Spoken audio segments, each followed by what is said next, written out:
Hello, dear listeners. Welcome to Spiritism 101 by Louis Hu every Monday afternoon, 3:30 p.m. Pacific Standard Time or 6:30 p.m. Eastern Standard Time.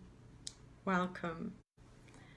So this is the book that we follow and study if you're interested in purchasing it or getting more information about it. So far, in the last few weeks, we have been looking at the Spiritist principle, at the three revelations, the Hydesville phenomena, the turning tables, Allan Kardec. We looked at God, what is God, and last week, the Spirit hierarchy. And today, we're going to look at the Perispirit. We're going to study it, understand it a little bit more. There is a lot of books that give us more information. We're basically using the book by Louis Hu, Spiritism 101, but we're also supplementing the information with the help of the Spirits book, which was the first book that Allan Kardec codified. And we're also drawing in some help from Genesis today, and Genesis was the last book that Allan Kardec codified. So today, the Perispirit. Most of us know that we have a spirit, the immortal part of ourselves, and of course all know that we have a physical body. But a lot of people are not aware of the fact that we have a third major component, and that is the Perispirit. So let's see what the Perispirit does and what it's all about. The human being is composed of three bodies: the spirit, the physical body, and an intermediate body. Aha, so we're learning one component already. The Perispirit is an intermediate body. The intermediate body is called Perispirit. It's a semi-material envelope that serves as a mold to the physical body, as if it was the body of the spirit. So the Perispirit is a mold of the physical body. Spirits with their Perispirits can do many things. For example, they can assume the appearance they want. Emmanuel, the main entity of Chico Xavier, took the appearance of one of his earlier incarnations when he lived in Rome 2,000 years ago. So here we're learning that we can assume our physical form for many lifetimes ago, including also our last lifetime, with the help of the Perispirit. But let us back up for a moment and let us start with the spirit, the immortal part of ourselves. This is where the intelligence and the consciousness of being lies, which is in the spirit. When we go to the Spirits book and we look at question 23, which is on page, 23, on page 91, which is part of chapter 2, part 1. It's about the general elements of the universe. And Allan Kardec asked the good spirits, what is spirit? And guess what the answer is? The intelligent principle of the universe. So we are all an intelligent principle of the universe. And what is spirit's innermost nature, then he asks? And the answer is, it is not easy to explain spirit in your language. For you, it is nothing, because it is not something palpable, nothing that we can touch. Nevertheless, for us, it is something. You must realize that nothing means nothing, and nothing does not exist. So in other words, it's hard to explain what Perispirit really is from the spirit's perspective, considering our consciousness level here on planet Earth. Let us look at question 24. Question 24 is spirit synonymous with intelligence? And the answer is, intelligence is one of the essential attributes of spirit, but both merge into a common principle. Thus, for you, they are one and the same thing. Remember question 23, what is spirit? The intelligent principle of the universe. So that is part of our spirit. That is our spirit. Question 25, is spirit independent of matter then? Or is it only a property of matter? As colors are properties of light, and as sound is a property of air. And here's the answer. They are distinct from each other. So spirit is separate from matter. But the union of spirit and matter is necessary to enable matter to act intelligently. We're getting a hint that since matter and spirit are separate, there needs to be a link, right? Because how can we have a body and a soul, namely a spirit, and be one if they're separate? Now let us go to question number 76 in the Spirit's book. That we find on page, in part 2, the Spirit World, or the World of Spirits, and this is page 119, if you like to follow along. Question 76. How may we define spirits? We can say that spirits are intelligent beings of creation. They populate the universe beyond the material world. And then if we go to question 88, same chapter, we learn further about the form and ubiquity of spirits. Do spirits have a specific, limited, and constant form? Alan Kardec asks. And the answer from the spirits was, to your eyes, no. To ours, yes.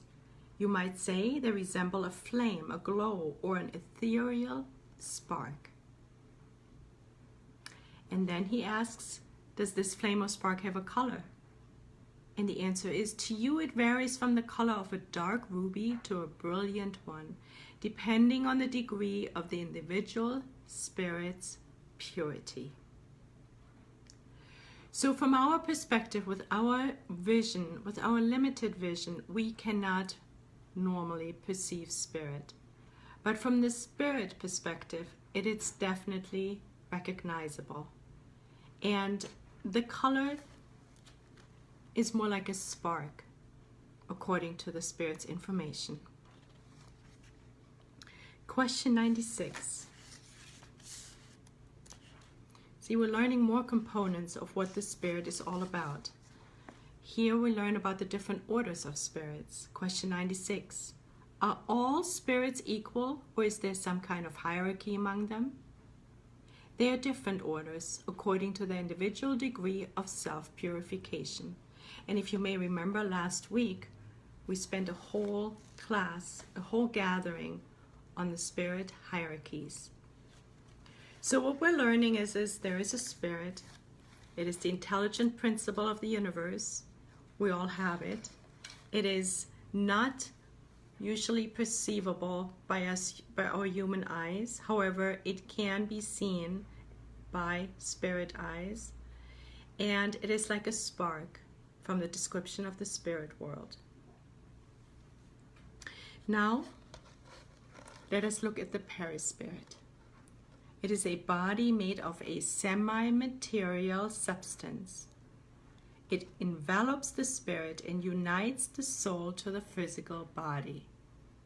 So this is the main principle of the perispirit. It unites. It's an intermediary between the material form, our bodies, and our soul, which is the immaterial part.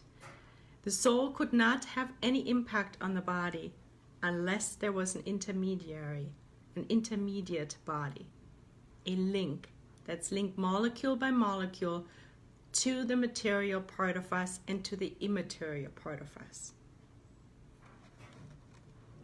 And it says that it is made out of a semi-material consistency.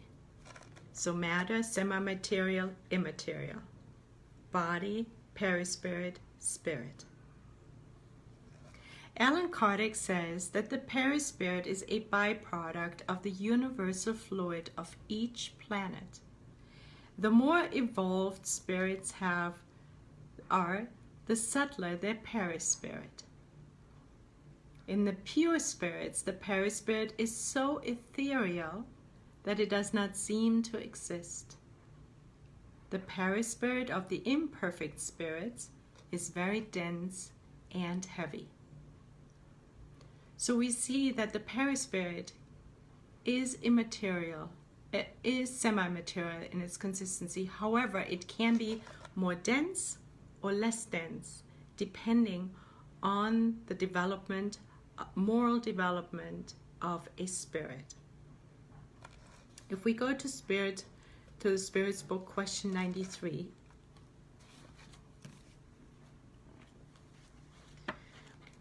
Question 93, which is on page 124, and the whole chapter is dedicated to the perispirit. Question number 93, is the spirit perceived without a covering? Or, as some insist, is it surrounded by some kind of substance? The answer is, the spirit is surrounded by a substance that might look vaporous to you, but which is still quite dense to us, the spirits. Nevertheless, it is sufficiently vaporous to be able to raise itself up into the air and travel to wherever it wants to go. As a fruit seed is surrounded by a perisperm, the spirit per se is surrounded by an envelope, which by comparison may be called the perispirit. Question number 94. Where does the spirit get this semi-material envelope? Where does it actually come from? And the answer is from each globe's own universal fluid. So we're learning that each globe, planet Earth is not the only globe, has a universal fluid, and it has a different consistency. Every planet has a different universal fluid's consistency, and depending on the consistency of the universal fluid of these different planets, it has an impact on our perispirit. And not only that has an impact on our perispirit, but also our moral development, our general development, the development of our soul. So we know that the semi-material envelope comes from each globe's own universal fluid. That is why the perispirit is not the same on all worlds.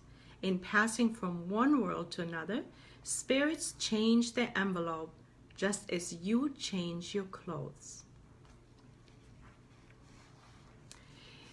Then, Alan Kardec asks, when spirits from more highly evolved worlds come to ours, do they take on a denser perispirit? They must clothe themselves with your matter, as we have already said. So if spirits from on high want to come to our planet for assistance, they do need to change their perispirit. They need to densify. They need a more dense perispirit. Let us see. Then there is question 95. Does the spirit semi-material envelope have a specific form? And can it be seen? Yes, it takes on form according to the spirit's volition. And that is how it sometimes appears to you in dreams or in the waking state, and how it may take on a visible and even tangible form.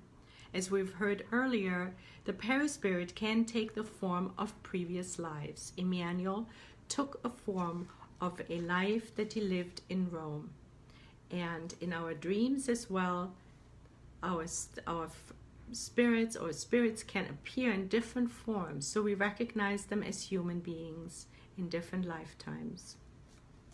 So those are the questions regarding the perispirit. When we look, we've all heard of the chakras. When we look at the chakras, we know that they are the perispirit's energy centers.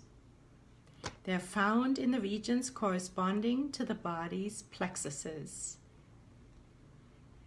The 7 chakras are the crown, the frontal chakra, the throat chakra, the heart chakra, the gastric chakra, and the splenic and root or Kundalini chakra.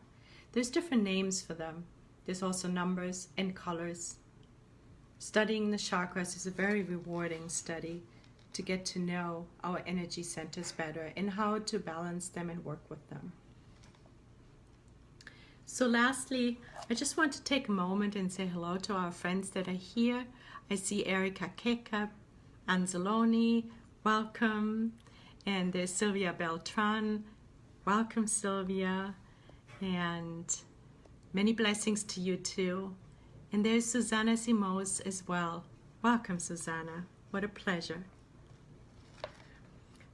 The last part of us is the one that we are most familiar with because it's the most tangible part, and that is our physical body. It is the material, the physical body equals the material body. It has life thanks to the vital principle equal to that of animals and plants. Actually, I want to back up for a moment. Let us go back to the Perispirit for another moment and let us take Genesis. Genesis on page 285 speaks a little bit more about the Perispirit in a little bit of a different form. Not so much questions and answers, and I thought it might be helpful for us to understand it further and maybe remember more facts. So page 285, which is a part of chapter 14, the fluids. And the subchapter is the formation and properties of the Perispirit. The Perispirit, or the fluidic body of spirits, is one of the most important products of the cosmic fluid. Now let's go to the cosmic fluid. Let's see if we can understand the cosmic fluid a little bit better. Page 282, in the same chapter 14, we find, as has already been demonstrated, the universal fluid or universal cosmic fluid is the primitive elementary matter whose modifications and transformations comprise the innumerable variety of bodies found in nature. So the universal fluid is the primitive matter, which is the origin of all the different modifications in the universe and the different planets. It's the original fluid or matter. As the universal elementary principle, it offers 2 distinct states: the etherealization or imponderability, which may be considered the normal primitive state. So the ethereal state is the primitive or normal state, and the materialization or ponderability, which is in a certain way only consecutive to the former. In other words, it follows the former, which was the ethereal part of the cosmic universal fluid. The intermediary point is the transformation of the fluid into tangible matter. So where they meet, that's where tangible matter gets created. So when we go back now to the Perispirit, we read the Perispirit, or the fluidic body of spirits, is one of the most important products of the cosmic fluid. It is a condensation of that fluid around a focal point of intelligence or the soul. We have already seen that the corporeal body also has its origin in the same fluid, condensed and transformed into tangible matter. So both the Perispirit as well as the physical body have their origin in the cosmic fluid. In the Perispirit, the molecular transformation operates differently because the fluid retains its imponderability and ethereal qualities. So in the Perispirit, the cosmic fluid retains its ethereal state. Imponderability is really factors too difficult to assess. The perispiritual body and the corporeal body thus have their source in the same primitive element, namely the cosmic fluid. Both are matter, although in two different states. The perispirit is in a very ethereal state, and the physical body is in a very material, dense state. Spirits extract their perispirit from the environment in which they find themselves, which means that this envelope is formed from environmental fluids. As we heard before, it differs from planet to planet in its density. The result is that the compositional elements of the perispirit must vary according to the different worlds. Again, it varies from world to world. In the less evolved worlds, the perispirit is more dense in its consistency, and in the more evolved worlds, the perispirit becomes more and more ethereal and less dense. Here is an example. Since Jupiter is indicated as being a highly evolved world when compared to Earth, and is an orb where corporeal life does not have the materiality of our own perispiritual envelopes there on Jupiter must be of an infinitely more quintessentialized nature than upon the Earth. It must be less, much less dense. So just as we could not exist on that world with our corporeal body, so we could not exist with our physical form on Jupiter, neither could our spirit go there with its earthly perispirit. So with our quite dense perispirit, we could not just travel to Jupiter. When the spirit emigrates from the earth, it also leaves behind its fluidic envelope and puts on another that is suited to the world where it is going. So when we leave our physical form, the consistency, the density of our perispirit will change as well. The nature of the fluidic envelope always has to do with the spirit's degree of moral advancement. This is really important for us to note. So I read that again. The nature of the fluidic envelope, so its consistency, always has to do with the spirit's degree of moral advancement. We said earlier that all the different globes have different, the perispiritual consistency is different. Why is that? Because in the different globes, there is different levels of moral advancement. The incarnations are dependent on the moral advancement of the spirit. Again, the more morally advanced, the more ethereal the perispirit is in the worlds, in the physical forms in those worlds, and the less advanced, the more dense the perispiritual form becomes, less evolved morally. So again, less evolved spirits cannot change envelopes at will. So we cannot at will, on the whole, change our perispiritual form because we're considered less evolved still. And consequently, we cannot go from one world to another at will.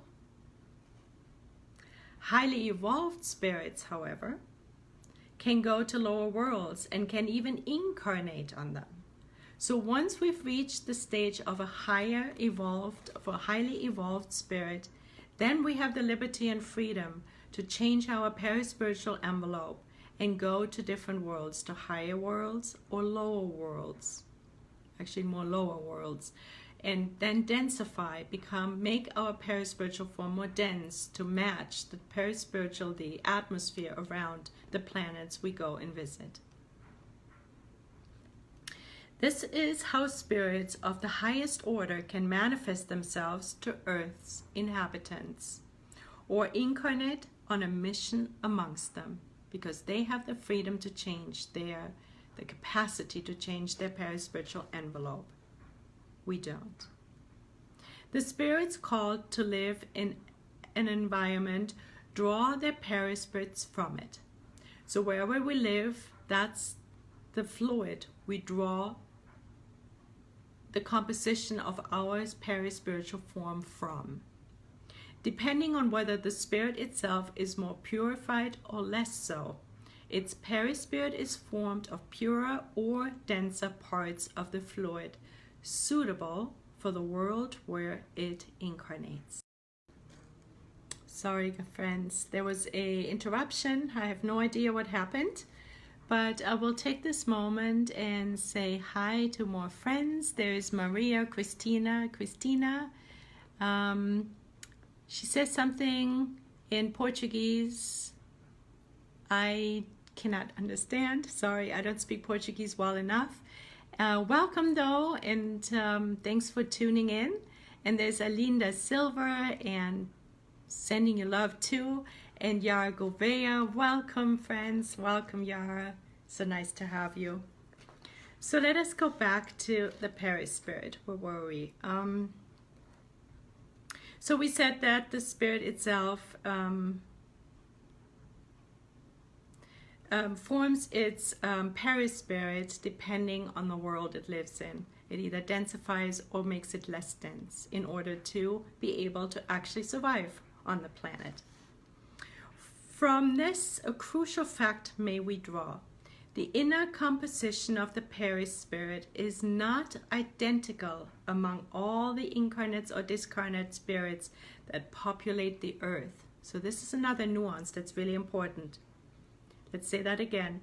The inner composition of the perispirit is not identical among all the incarnate or discarnate spirits that populate the earth or the space surrounding it. Why would that be?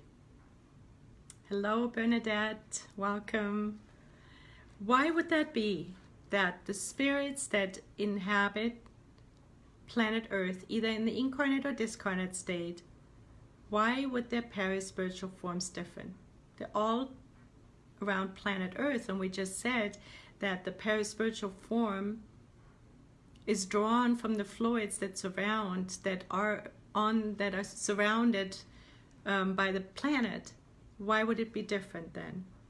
Well, it is so because we also said that our perispiritual envelope depends on our personal moral development. So even within the realm of the spiritual density, the perispiritual density, there are variations, and they are dependent on our moral development. If we're less morally developed on planet Earth, and we're living on planet Earth as incarnates, we have a denser perispiritual consistency, as opposed to if we're more morally developed and we're incarnates, for example, on planet Earth, then our perispiritual form is less dense. A further result, the perispiritual envelope of the same spirit changes with its progress. So the more we morally develop, our perispiritual form becomes less dense. So the perispiritual envelope of the same spirit changes with its progress in each incarnation, even if it incarnates in the same environment. So even if we incarnate on planet Earth many, many times, every single lifetime, our perispiritual consistency changes, is going to be different. In the exceptional case where high-order spirits incarnate on missions on a less evolved world, like planet Earth, they have a less dense perispirit than the indigenous inhabitants of that world. So if a high-level spirit chooses to incarnate on planet Earth, its perispiritual consistency will be less dense than the majority of us living on planet Earth because of its moral development. So I hope the perispiritual form has become a little bit more clear to us. We wrap up with the third body we have, which is the very limited, which is the non-eternal part of us, and that is our physical form. Physical form which we are most acquainted with. It is the material body. It is our material body. It has life thanks to the vital principle, equal to that of animals and plants. So when we go to Spirit's book, question 62, we learn a little bit more about the physical body. Maybe some aspects that we're not aware of yet. Question 62 is part of chapter 4, and it speaks about the vital principle. What is the cause of the animalization of matter? In other words, what is the cause of matter being able to move? The movement of matter. Its union with the vital principle. So we're learning that the vital principle has something to do with the fact that matter can move. We know that a table cannot move under normal circumstances. Actually never, right? But we know that we can move, animals can move, and even plants can move. Question number 65. Does the vital principle reside in any of the bodies known to us? Its source is in the universal cosmic fluid. Again, just like the perispiritual consistency in material has its origin in the universal cosmic fluid, so does the vital principle. It is what you call the magnetic fluid or the animalized electric fluid, an intermediary, the link between spirit and matter. So question 66, is the vital principle the same for all organic beings? In other words, is it the same for plants? Is it the same for animals, for humans? And the answer is yes. The vital principle is the same for all organic beings, but it is modified according to each species. It is this principle that enables all species to move and act. It also distinguishes them from inert matter, because the movement of matter per se is not life. Matter is moved. It does not produce movement by itself. We're all aware of when we so-called die, when our spirits leave our body, the body doesn't move anymore. The same body that was just animalized, that was just a minute ago able to move, is inert now. It doesn't move anymore. And that is because the soul has left, the perispirit has left. The capacity to bring movement to matter has passed on. Susanna, the transitory body, which is the physical body, correct? And you're asking, is this a daily study and how often? No, Susanna, it is just once a week, every Monday afternoon, 6:30 p.m. your time, East Coast time, 3:30 p.m. Pacific Standard Time. And we are basing these studies on Louis Hu, Spiritism 101, and supplementing it with the Spirit's book mainly, and sometimes also Genesis. I hope that helps. So let us see. Question 66. Yeah, we did that. So what is the purpose of the perispirit then? It serves mainly the spirit to use the physical body with the help of the vital principle. So the connection is the perispirit, which links our soul, our spirit, to our physical body. And the intermediary, the perispirit, helps us to move. When someone says that they saw a spirit, what they actually saw was the perispirit. Another function of the perispirit is to allow the spirits to contact the mediums. Perispirit to perispirit. We will later on in a couple of weeks visit mediumship and look at it and explain it further. And here we kind of get a sneak preview of what mediumship, how mediumship works. It is a connection from perispirit to perispirit. Our perispirit to the perispirit of the spirit that wants to connect with us. This is how mediumistic communication occurs. In the perispirit's brain, is stored the memories of past lives. The perispirit function also is to retain all the information that we have accumulated in our many lifetimes. It is like a memory bank. It is in the Perispirit that the spirits keep the appearance of their last incarnation. And as we've learned, the spirit mentor Emmanuel, Chico Xavier's spirit mentor, was able to assume a physical form of a life many, many lifetimes ago during the time of the Roman Empire.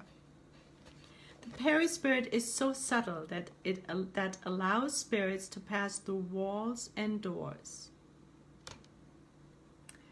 And what can the Perispirit do? By means of the Perispirit, spirits can emit light by their very thought. This is how they, when evolved, radiate light through the Perispirit. They can also absorb some physical energy. The Perispirits can also absorb some physical energy and the feeling of being temporarily incarnated. Spirits addicted to alcohol and drugs, for example, absorb fluids from incarnate people. We know that the space around us is always inhabited by spirits, and we attract the spirits that match our emanations, our moral development, our thoughts. Like attracts like. So if we go to the bar every day or every other day, or we drink, those are the spirits that through their Perispirit connect to us and are still addicted to alcohol and drink, so to speak, through us. So dear friends, I hope this has shed a little bit of light on the three main parts of us: the soul, the body, the physical form, and the Perispirit as the intermediate between the physical matter, our bodies, and our spirits. And I hope that you will come again next week, same time, same place. And next week we will be talking about the spiritual influences. We kind of looked at it just now, saying that if we are alcoholics or we're drawn to certain things that are healthy or unhealthy for us, those are the spirits we attract. And next week we will learn more. Are we really influenced by spirits? And if yes, how much do spirits influence us? Thanks again for everyone coming and listening. I really appreciate it. And I'm grateful to Kardec Radio to give us this platform of exchanging information, and sending my love to everyone. And thank you again, Susanna. And much love till next week. Enjoy.